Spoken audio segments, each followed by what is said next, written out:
Hello, and welcome to Physics for Play.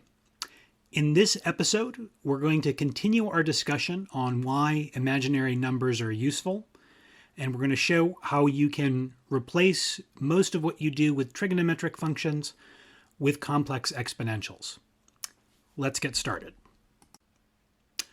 So to show you how you can use complex numbers to dramatically simplify the math you have to do from trigonometry to just working with e to the x's, we're going to start by first taking another look at vectors, like of the type that we would use to describe that circular motion.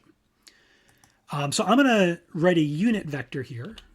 This will be a vector in the x direction. So it's going to have a length 1 in the x direction, and it's going to have a length 0 in the y direction. And in Mathematica, you write a vector like that in curly brackets. I'll put the semicolon behind to suppress any output. So that'll be a unit vector in the x direction. I'll make a unit vector in the y direction, which will have 0 in the x and a length 1 in the y direction. And then I can make a vector that has an x component and a y component. So I'll come up with a vector r, and we'll say r is 2 in the I direction.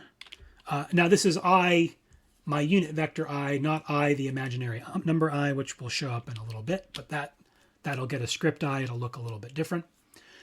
So we're going to move 2 in the x direction and then 3 in the y direction, and it'll just get a vector that has components 2 and 3. But I actually want to plot what that looks like. So I'm going to do list plot, which has a capital L, capital P. And I'm going to list plot vector R. And I'm going to put a plot range on this. And I'll make my plot range go from -4 to 4 in the x direction, and then -4 to 4 in the y direction. I'm going to, just to make sure the plot looks right, I'm going to set the aspect ratio to 1. Aspect ratio is just the ratio of the length to the width. I will give it some axes labels. We'll make that x in the x direction and y in the y direction. Let's make the label big. All this right now is just trying to make the chart look a little bit nicer. We'll just show you what it looks like to start off. And oops, I need to put this in brackets here. And it'll treat this as a list of vector components, of which there's only one element, and it's that element r. So you can see our chart there. I'm going to give this a little bit more style. Let's give it a plot style. This will also be good to show you some of the commands that you can use to make the plot a little bit more interesting. Let's make this red, and let's make the point size be a decent size so we can see the point. And I'm also going to put some grid lines on here so we can really see how things lay out in the space, and I'll just take the default for that. So there we go. You can see we've got a nice red point that describes our position. It's over 2 in the x direction, up 3 in the y direction. If I change this up, say I made this -3 in the y direction, you can see we go -3 in the y direction. Let me just keep that as +3 for now. So the upshot of this is I can define a component of a vector in 2 dimensions by describing and defining how far it moves in the x direction and how far it moves in the y direction. Nothing super complicated here. This is just regular 2-dimensional vectors that we're dealing with. Now, I want to go through describing what a complex vector looks like, because that is going to look just a little bit different. So first of all, we are going to describe complex numbers. They're going to get the symbol I, which is actually a script I, which is looks a little different than the I that we defined here. It's got that double vertical line on it.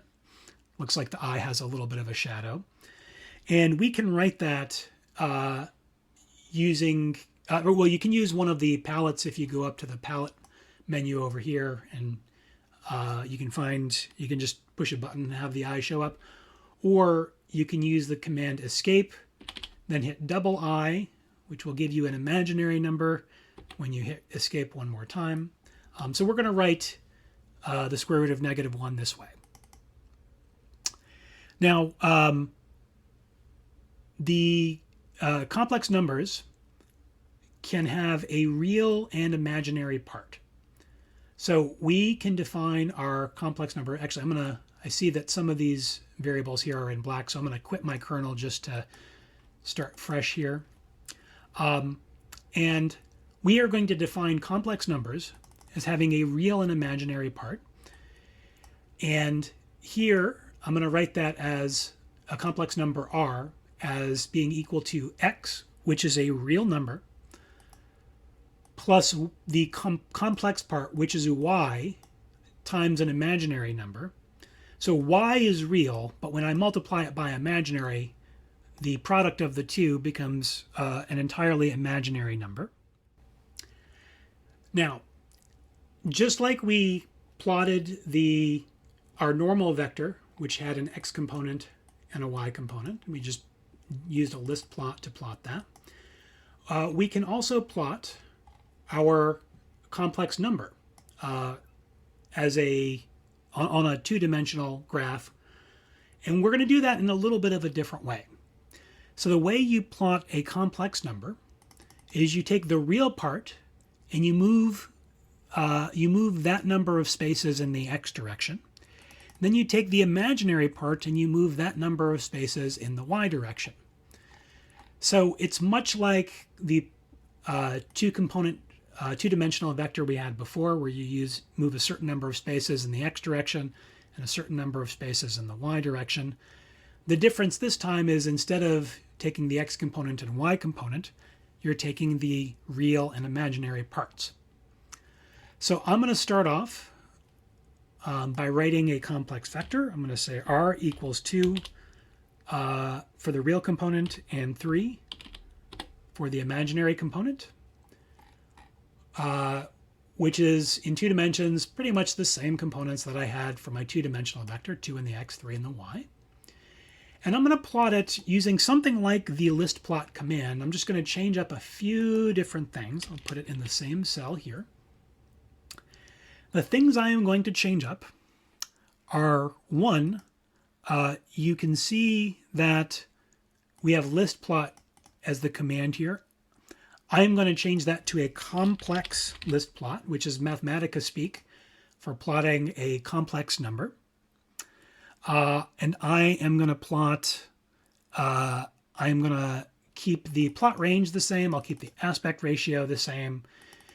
Since it's a complex plot, I'm actually going to, rather than call this the x and y component, I'm going to call this the real part of the complex number. And I'm going to call the y component the imaginary part of the complex number.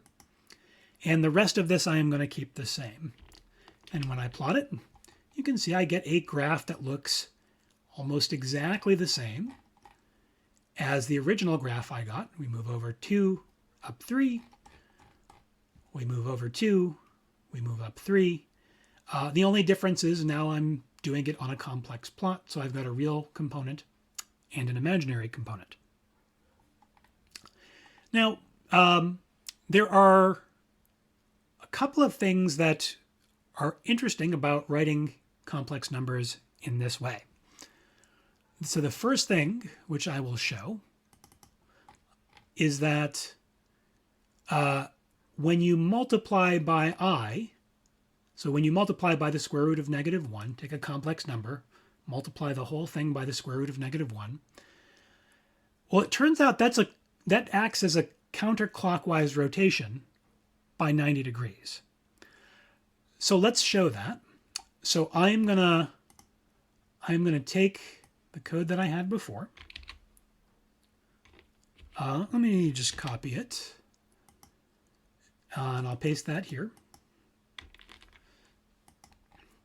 And you can see this is if I don't make any changes. And I'm gonna simplify this a little bit. I'm gonna give us. I am gonna make the complex number here just have a real component. I'm going to give it a length of 2. So it's got a real component of 2, and then it's got no imaginary component. And you'll see if I multiply that by I rotate counterclockwise by 90 degrees. So that moves me to 2 on the imaginary axis. If I multiply by I one more time, so that's times I, 2 i's, you can see I rotate 90 degrees again. I end up over here. If I make this to the 3rd power, so that's 3 i's, you can see I end up rotating 90 degrees 3 times. So that's kind of neat. What happens if you want to rotate by an arbitrary angle? Well, it turns out you can do that by multiplying by e to the I theta, where theta is the angle you want to rotate by. So here, I'm going to just copy my code again. And we'll paste that in here. Again, I'm going to start with a vector of length 2, starting at 2 on the real axis. I am now going to multiply that r by e. So that was, if you missed that, to get the symbol for the for Euler's number, it was escape, double E, escape. If I hit Control Shift caret, I can move into the exponent, and I'm going to multiply by I times some angle. And I'll start off, let's say we have it rotate by 45 degrees. You should be able to see that I have now moved my angle by, I've now rotated by a 45 degree angle. I'm actually going to make this a little bit more fun. I want to make this interactive, which Mathematica can do. So I am going to wrap this whole thing in a manipulate function.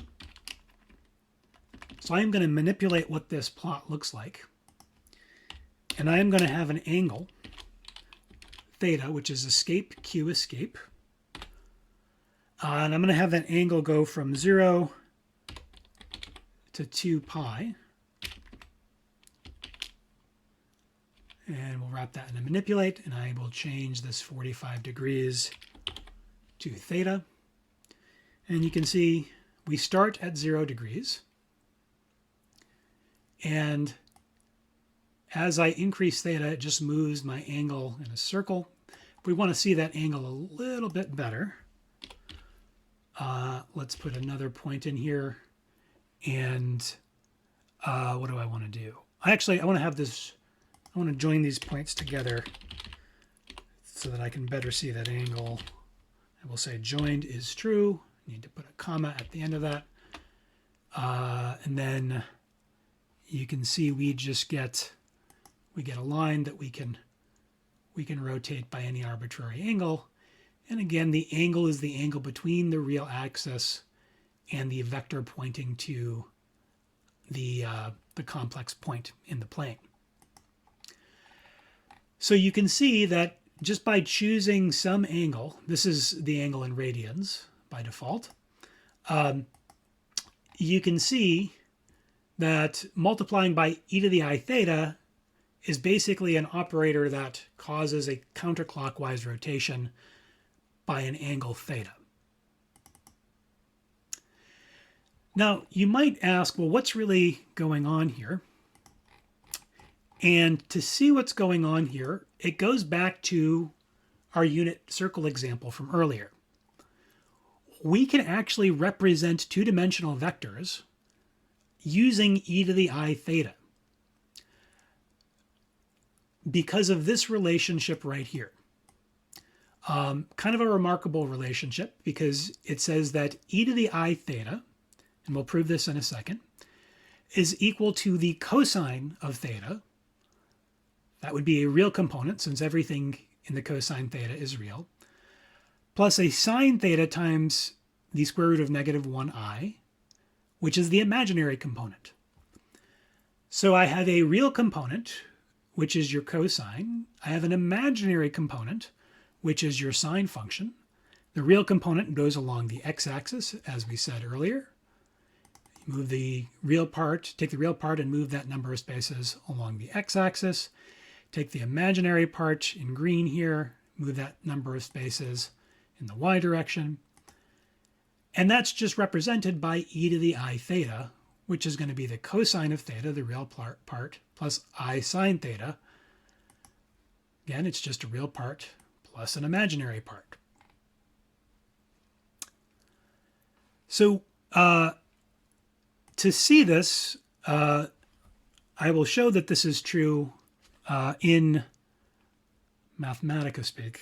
Let's see, I'm not sure, this might not work. Ah, that worked great. So I'm just going to copy this, and I want to test if these two things are equal. I want to test if e to the I theta, so I have said that these are equal. Let's see if we can prove it. If I evaluate that, it just spits the same thing back to me. So I want to simplify this, and I'll say give me, we'll have Mathematica do algebraic simplification using the full simplify command. So we're asking, is this equal, is e to the I theta equal to cos theta plus I sine theta? In fact, it is. If you would like to see this in a different way, one way to do that is we can take the Taylor series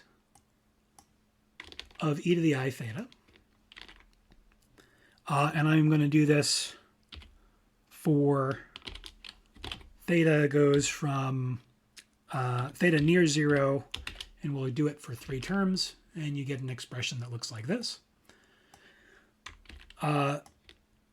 If we do the same thing, but this time do the series expansion for cos theta plus I sine theta, you get exactly the same term, and I can spit this out to an arbitrary number of terms, and you can show that they're exactly equal.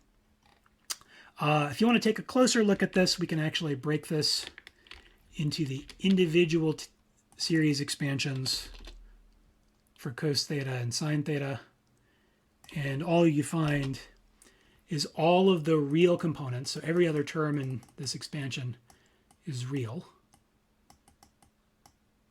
All the real components are just given by the cosine expansion. All the imaginary components are given by the sine expansion.